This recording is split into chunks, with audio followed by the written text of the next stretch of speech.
নমস্কার বন্ধুরা, কেমন আছো সবাই? আশা করি তোমরা সবাই খুব ভালো আছো। এই ভিডিওতে আমি বলবো যে ইউপিএসসির যে ফর্ম ফিল আপ হয়, সেই ফর্ম ফিল আপের জন্য যে কিছু ইম্পর্টেন্ট জিনিস যেগুলো অবশ্যই তোমাদের মাথায় রাখতে হবে, সেই সব নিয়েই আজকের এই ভিডিওটা। ইউপিএসসির নোটিফিকেশান আজকেই এসেছে, 2025-এর নোটিফিকেশান। সেই নোটিফিকেশানের মাধ্যমে কি হয়, ইউপিএসসি কিছু ভ্যাকেন্সি, ইউপিএসসি সিভিল সার্ভিস এক্সামের কিছু ভ্যাকেন্সিতে ফর্ম ফিল আপ হয়। আর তোমরা নিশ্চয়ই জানো, যারা প্রিপেয়ার করছো তারা তো ভালো রকমভাবেই জানো যে কোন কোন সার্ভিসের জন্য হয়, যেমন হচ্ছে আইএস, আইপিএস, আইএফএস, এইরকম সাবজেক্টের জন্য হয়। আর এটার একটা ব্যাপার আছে যে ইন্ডিয়ান ফরেস্ট সার্ভিস, যেটা ইন্ডিয়ান ফরেস্ট সার্ভিসেরও কিন্তু এক্সাম একই সঙ্গে হয়। ইন্ডিয়ান ফরেস্ট সার্ভিস যেটাকে বলা হয়, ইন্ডিয়ান ফরেস্ট সার্ভিস যেটা আইওএফএস, তার প্রিলিমস এক্সামটা একসঙ্গে হয়, মেন্স এক্সামটা চেঞ্জ হয়ে যায়। কিন্তু প্রিলিমসটা হচ্ছে এর সঙ্গেই হয়, এটা কিন্তু মনে রাখবে। প্রিলিমসটা হচ্ছে এর সঙ্গেই হচ্ছে, এই এক্সামের সঙ্গেই হয়। ঠিক আছে, এবারে হচ্ছে যে ব্যাপার হচ্ছে কী করবে তোমরা। তোমরা এইটা করার জন্য সবচেয়ে তো মেন ইম্পর্টেন্ট জিনিস, কখন থেকে ফর্ম ফিল আপ চালু হচ্ছে। ফর্ম ফিল আপ চালু হচ্ছে আজ থেকেই ফর্ম ফিল আপ চালু। চলবে কত তারিখ? চলবে হচ্ছে 11ই ফেব্রুয়ারি পর্যন্ত, 11 ফেব্রুয়ারি পর্যন্ত চলবে। কিন্তু এটার একটা ব্যাপার আছে, কিছু সেন্টার ছাড়া বাকি সেন্টারে কিন্তু সিট লিমিটেড। সেই জন্য আমি রেকমেন্ড করব যে যত তাড়াতাড়ি পসিবল তত তাড়াতাড়ি তোমরা ফর্ম ফিল আপটা করে নিও।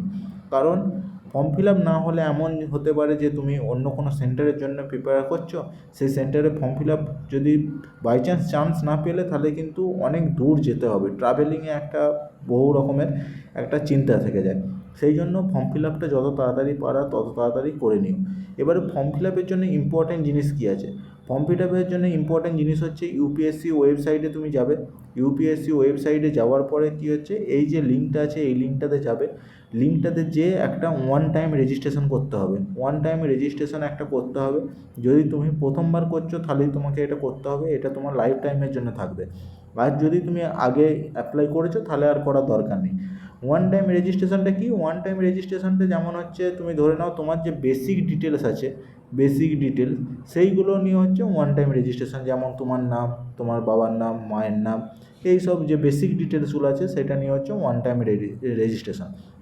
এটা কিন্তু মাস্ট। এটা অ্যাকচুয়ালি করার সুবিধা আছে, একবার করে নিলে তুমি যে কোনো ইউপিএসসি যে কোনো এক্সামেতে তুমি অ্যাপ্লাই করতে পারো, কারণ এই ডিটেলসগুলো সেভ থাকে ইউপিএসসি পোর্টালে। এটা একটা ওর সুবিধা। আর কি রাখবে?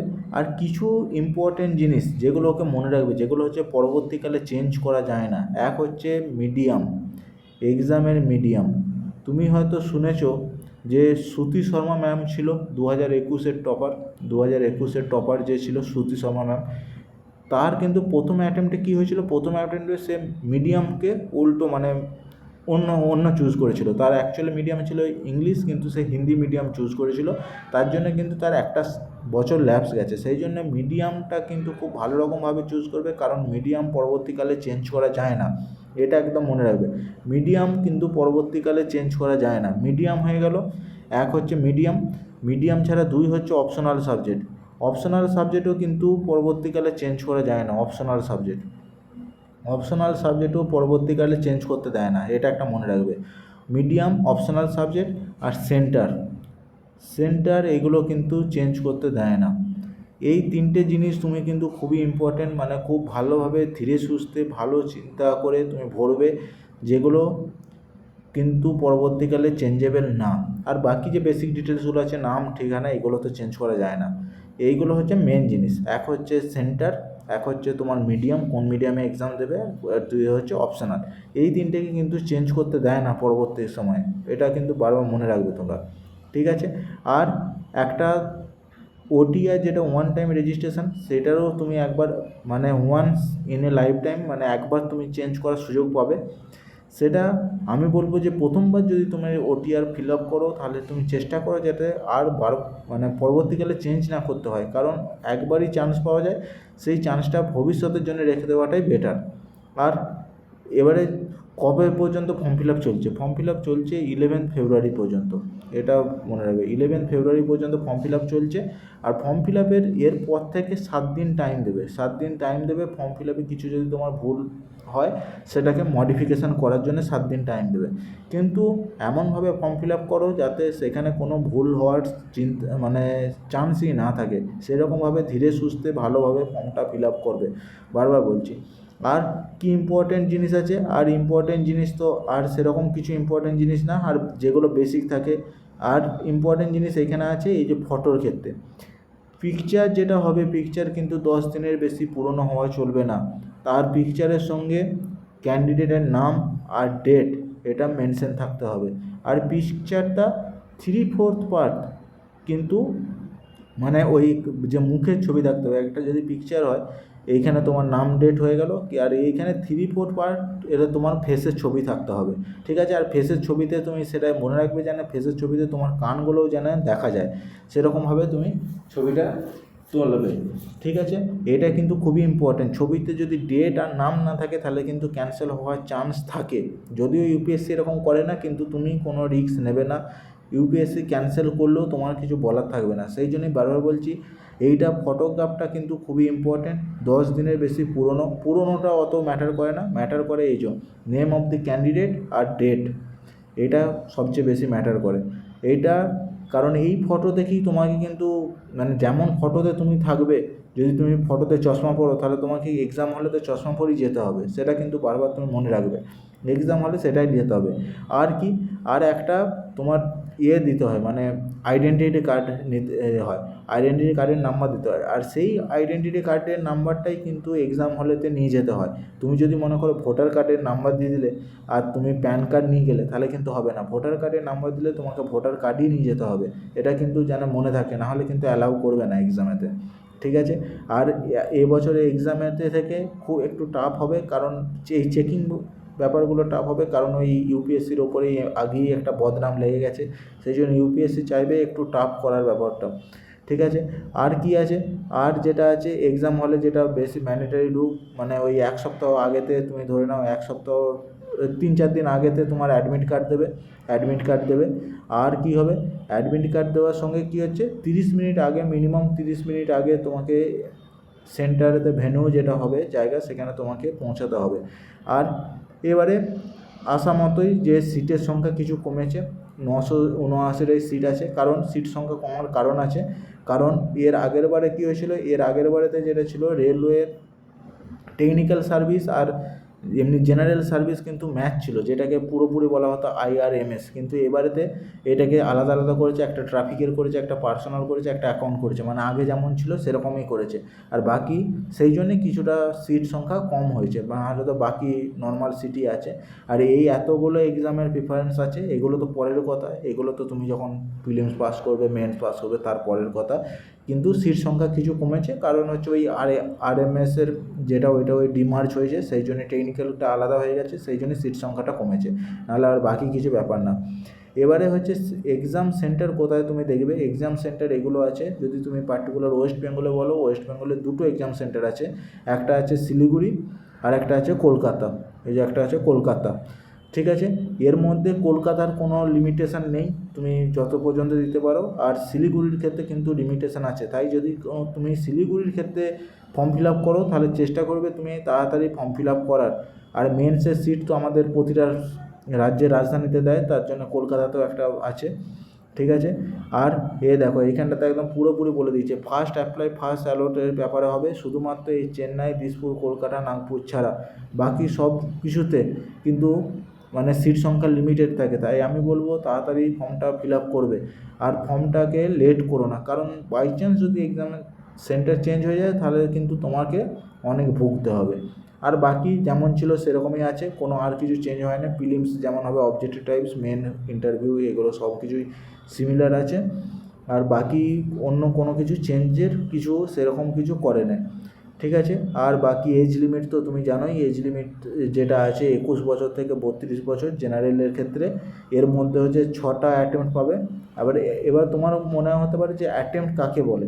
অ্যাটেম্প্ট বলে হচ্ছে, তুমি মনে করো ফর্ম ফিল আপ করলে, ঠিক আছে, তারপরে তুমি প্রিলিমস এক্সামই দিতে গেলে না, তাহলে সেটা তোমার অ্যাটেম্পটের মধ্যে কাউন্ট হবে না, ঠিক আছে।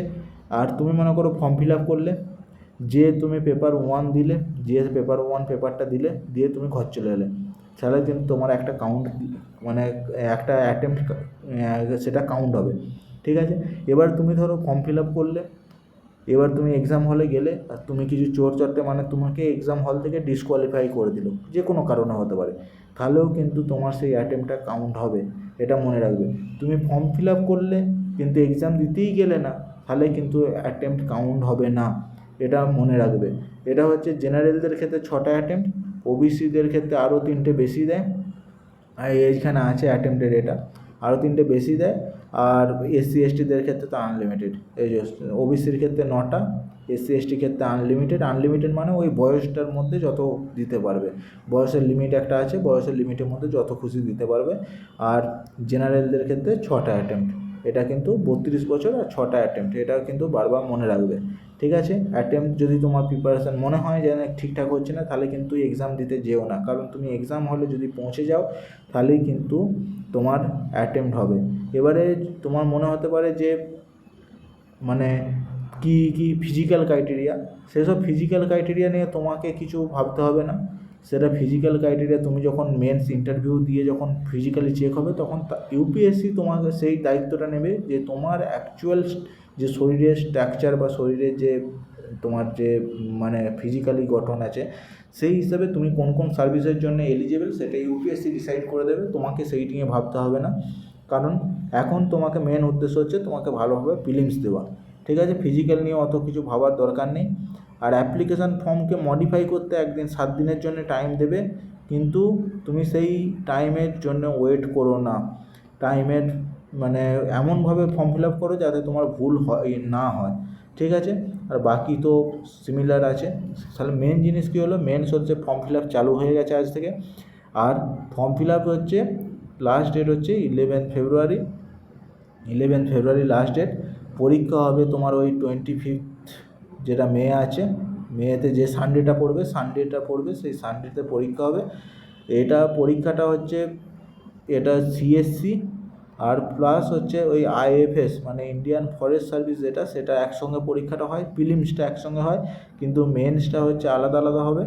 মেন্স সবার আলাদা আলাদা, প্রিলিমসটা একসঙ্গে হবে, ঠিক আছে। আর এই প্রিলিমস পাস করার পরে পরবর্তীকালে আর প্রিলিমসে হচ্ছে মেনলি 2টো পেপার থাকে, একটা হচ্ছে GS1 যেটা প্রথমে থাকে, যেটার ওপর তোমার র্যাঙ্ক ডিসাইড হয়, র্যাঙ্ক। আর থাকে একটা হচ্ছে সিস্যাট পেপার থাকে, পেপার 2 যেটাতে হচ্ছে ওই 33.3% হচ্ছে পাসিং মার্কস, এটা পেতেই হয়। এইটা পেলে তবেই তোমার যায় এই পেপারটা চেক হবে, আর যদি এইটা না পাও তাহলে তুমি তো ওইখানে ডিসকোয়ালিফাই হয়ে গেলে, ঠিক আছে। এই হচ্ছে ইউপিএসসির ফান্ডা। আর সবসময় মনে রাখবে যে মিডিয়াম অপশনাল, আর একটা হচ্ছে মিডিয়াম অপশনাল আর তোমার সেন্টার, এইগুলো তুমি পরবর্তীকালে মানে তুমি যদি প্রিলিমস পাস করে যাও, তুমি মেন্সের জন্য কিন্তু এইগুলো চেঞ্জ করতে পারবে না, এটাও তুমি ভালো করে মনে রাখবে। এইটার ওপর বেস করে তুমি ফর্ম ফিল আপ করো।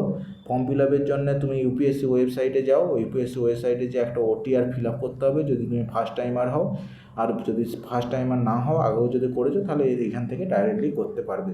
এই OTR ফিল আপ করার সময় মনে রাখবে এটা কিন্তু খুবই ইম্পর্টেন্ট, ভুল করবে না, ভুল করলে কিন্তু পরবর্তীকালে তোমার প্রবলেম হতে পারে, ঠিক আছে। আশা করি তোমাদের বোঝাতে পারলাম যে এখন তোমরা কী করবে। এখন ফর্মটা ফিল আপ করে নাও যত তাড়াতাড়ি পারো, ফর্মটা ফিল আপ করে একদম প্রিলিমসের জন্য ডেডিকেটেডলি পড়া চালু করে দাও। আর যদি মানে প্রিলিমসে কীভাবে পড়বে না পড়বে তার জন্য আমার ভিডিও আগেই আছে, তুমি সেগুলো দেখতে পারো, ঠিক আছে। এই জিনিসগুলো অবশ্যই মনে রাখবে, ঠিক আছে। আজকের ভিডিও এইখানেই শেষ করলাম। যদি ভিডিওটি ভালো লাগে ভিডিওটাকে লাইক আর চ্যানেলটাকে সাবস্ক্রাইব অবশ্যই করে দিও। Thank you, bye by.